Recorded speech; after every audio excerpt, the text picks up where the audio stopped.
Olá, o meu nome é Kelly, eu sou estudante de licenciatura em Química e hoje eu vou dar uma aula sobre chuva ácida. Bom, antes de abordar esse tema da chuva ácida, é preciso relembrar um outro conceito da química, que é equilíbrio químico. Então, inicialmente nessa aula, a gente vai abordar o equilíbrio químico e depois a gente vai seguir para o outro tema, que é a chuva ácida. Então, quando a gente for abordar a chuva ácida, a gente vai falar sobre o que é chuva ácida, quais são as características da chuva ácida, quais são as causas da chuva ácida, quais são as consequências, quais são os países que mais sofrem atualmente com essa problemática da chuva ácida e quais são as melhores formas de solucionar esse problema. E também é importante lembrar que a partir disso a gente vai conseguir entender como acontece, né? Como se dá essa relação entre equilíbrio químico e entre a chuva ácida. Bom, gente, então começando aqui o tema da nossa aula, ele é equilíbrio químico e chuva ácida, né? Porque, como eu falei, a gente vai relembrar esse conceito de equilíbrio químico para finalmente conseguir entender o fenômeno da chuva ácida, né? Então, seguindo aqui, a gente tem equilíbrio químico. Mas o que é equilíbrio químico? Não lembro. Então, vamos relembrar. Equilíbrio químico, ele é caracterizado por ser um fenômeno que ocorre em reações, né? Quando a proporção de produtos e a proporção de reagentes, elas são constantes durante um tempo. É importante ressaltar que o equilíbrio químico ele ocorre nos dois sentidos, tanto nos sentidos dos reagentes para os produtos, quanto no sentido dos produtos para os reagentes. E, né, a partir desse conceito de equilíbrio químico, a gente consegue compreender melhor os desastres ambientais, né? Por quê? Você se perguntar, mas por quê? Como assim? Eu vou entender desastre ambiental a partir do conceito de equilíbrio químico. Não tem nada a ver uma coisa com a outra. Mas tem sim. Por quê? Um desastre ambiental, ele acontece quando as reações que ali estavam ocorrendo param de estar em equilíbrio. Então, a partir do momento que a gente tem reações em um ambiente e ela está em equilíbrio, a gente mantém tudo seguindo seu fluxo normal. Agora, quando uma reação ela entra em um estado em que ela não está em equilíbrio, ocorre os desastres ambientais. Aqui eu coloquei um gráficozinho bem simples, né? É um gráfico de velocidade por tempo, onde a velocidade está sendo representada no eixo Y e o tempo está sendo representado no eixo X. E aí a gente consegue entender melhor equilíbrio químico. Por quê, né? Porque aí a gente tem uma linha azul representando reação direta, né? E uma linha vermelha representando a reação inversa, que seria a reação direta dos reagentes para produtos e reação inversa dos produtos para os reagentes. E vocês podem notar que quando chega em um ponto, ela passa a ficar constante, ó, e se mantém constante durante o tempo. Então, isso é para mostrar o que eu tinha falado, que o equilíbrio químico ocorre durante o tempo e para os dois sentidos, né? Então, gente, agora que a gente deu uma relembrada, demos uma pincelada no conceito de equilíbrio químico, a gente vai falar um pouquinho sobre a chuva ácida, né? Então, a chuva ácida, ela é uma consequência da poluição atmosférica. Por quê? Porque a gente encontra hoje em dia na atmosfera muitos óxidos ácidos, que quando eles reagem com a água da chuva, eles produzem ácidos fortes, que emitem gases poluentes na atmosfera. Mas quais são esses elementos que acabam fazendo isso, né? Bom, os elementos que provocam a chuva ácida são os óxidos de enxofre, CO2 e CO3, e os óxidos de nitrogênio, que é o N2O, o NO e o NO2, tá? Que ao entrarem em contato com as gotículas da água, elas acabam formando dois principais vilões que, né, geram a chuva ácida, que são o ácido sulfúrico, que é o H2SO4, e o ácido nítrico, que é o HNO3. Bom, mas então isso daí é um desastre ambiental, mas como assim? Explica melhor o que ela causa, o que acontece. A chuva ácida, ela tem causado problemas ambientais graves, né? Que são morte de alguns animais, morte de plantas e também alteração no solo e na água. E é de extrema importância a gente ensinar sobre chuva ácida, a gente falar sobre isso, porque é um problema que afeta diretamente a população, né? E ele é um problema causado pelos seres humanos.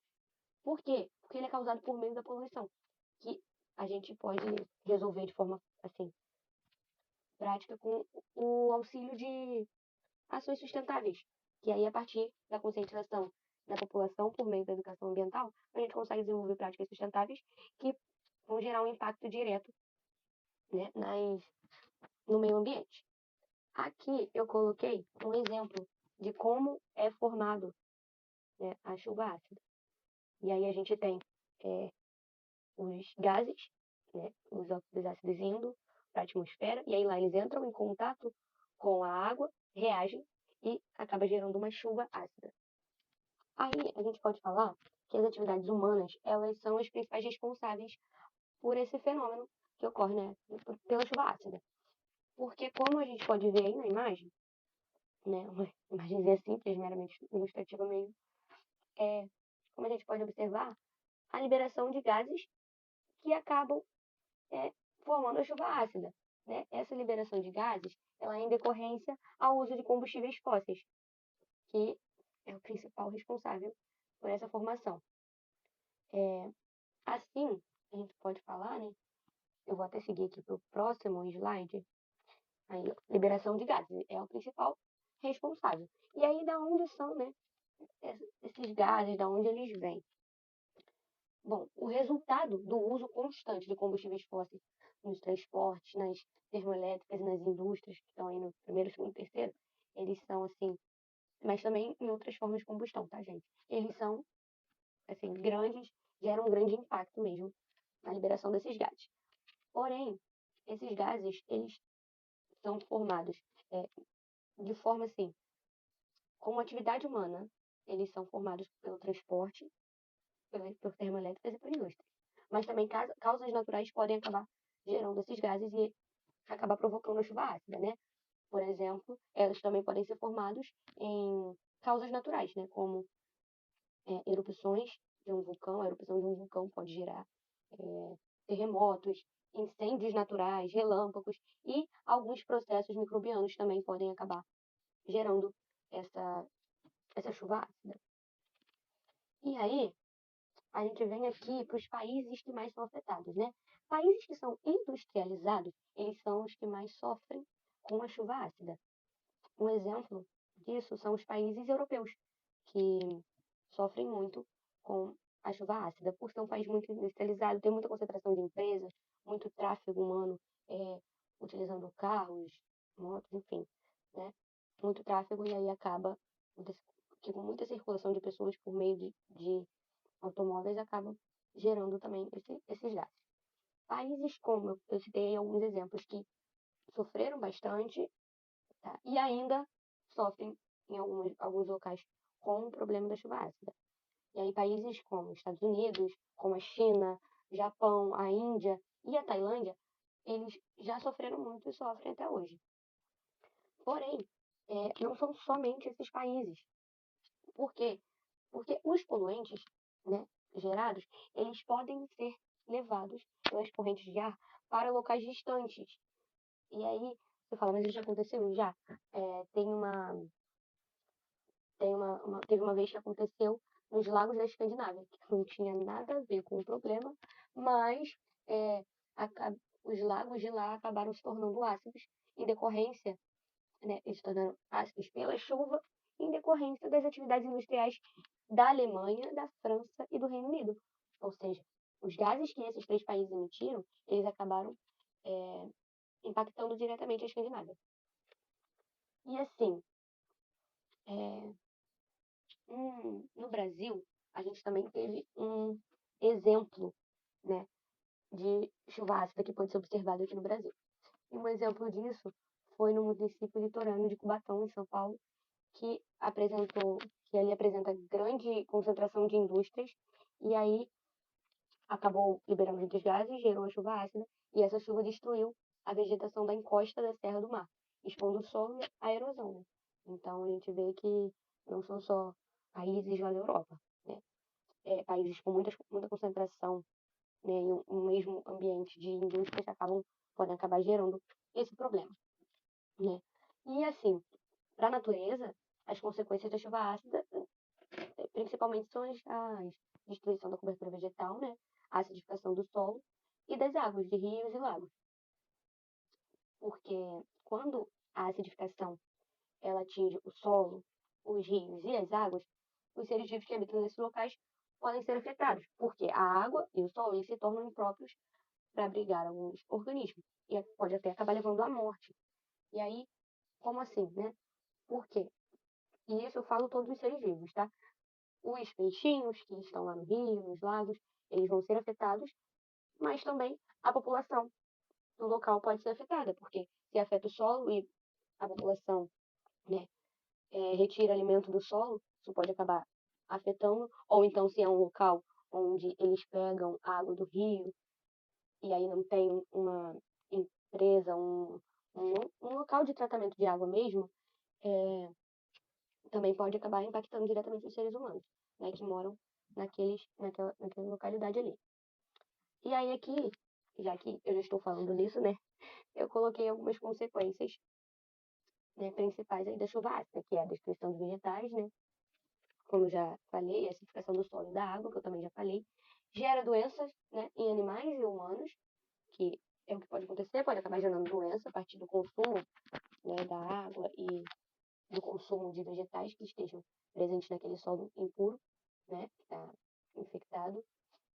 Mas a chuva ácida, ela também pode acabar gerando corrosão em mármores e calcários e também oxidação em metais, né, em monumentos históricos como prédios, como estátuas.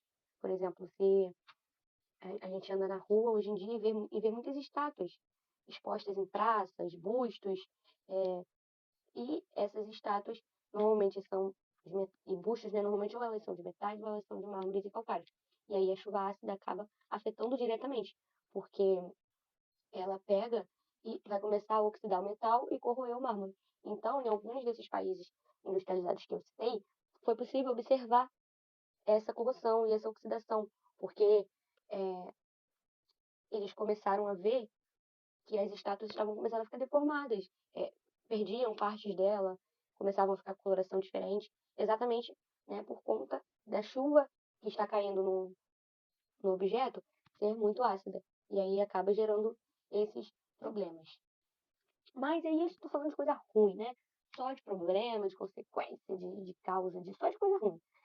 Mas a gente precisa enfatizar que, assim, mesmo que, como eu citei, eventos naturais podem acabar liberando esses gases que chegam na atmosfera e causam, né, a chuva ácida, eles não são os principais, eles não são os principais causadores desses eventos. O principal causador mesmo desse problema é o ser humano. E aí, a solução para esse problema da acidificação do meio ambiente está nas mãos do ser humano mesmo. Por quê?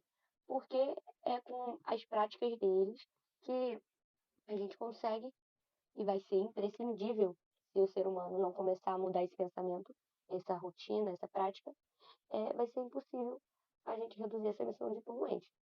Então a gente precisa mesmo que o ser humano comece a pensar em práticas mais sustentáveis, né? Mas, como sabemos, é difícil a gente falar como um todo, porque precisaria da população inteira fazer algo. E isso é muito complicado, né? Por isso, é importante e necessário que exista um compromisso em âmbito governamental e empresarial. Por quê? Né?